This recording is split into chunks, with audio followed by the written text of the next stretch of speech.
Hi, I am Lucas Ho and I am a playwright. FRAGO is a play about a group of men who are going back for their 7th year reservist in-camp training. And they're supposed to kind of participate in a wargaming exercise, a simulated battle. And my play focuses on the moments between the actual battles.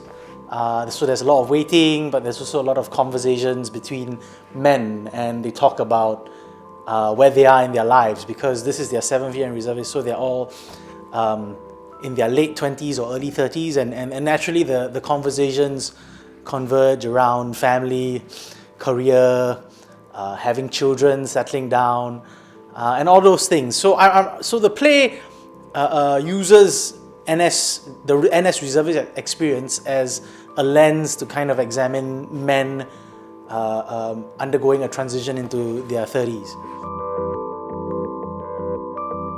FRAGO is a short form. In military parlance, it means fragmentary order.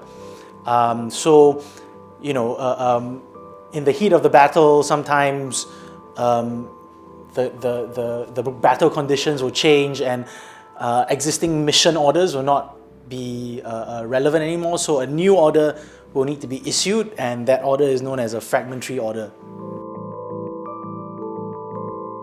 There's been a lot of stuff out there about the army and about the 2 years full-time NS. You know, a lot of it is about how you enter one end, you enter it as a boy and you emerge as a man, right? There's enough of that, so I wanted to look at like what happens when a man has to go through, a grown man has to go through that whole assembly line again.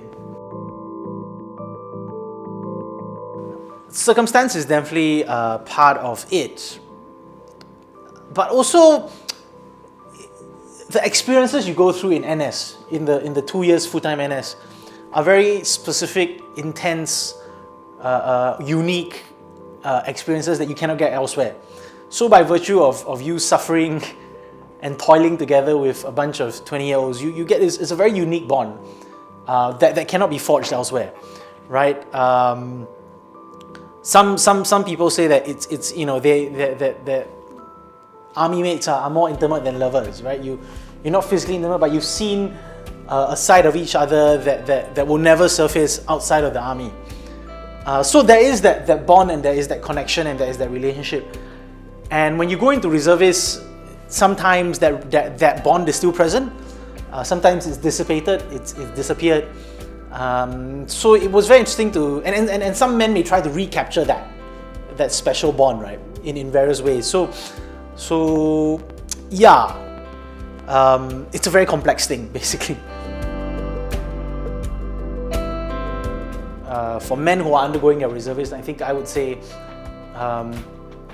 find the opportunities to have the conversations that really matter to you, because men have this weird ability to skirt around the issue without actually getting to the heart of the matter. And I think men, and especially men in their late 20s, are craving that kind of human interaction from fellow men.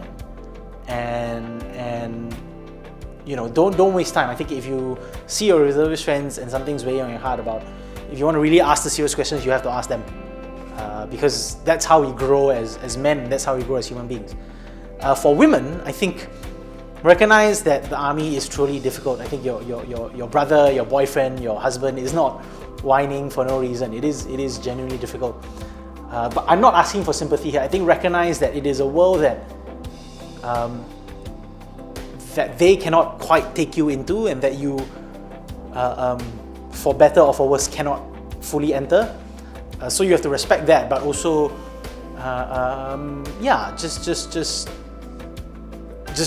respect that. But also know that there are also women in the army. I think that's one thing about the play. There are women in the army who also go through what the men go through, and we also should listen to them.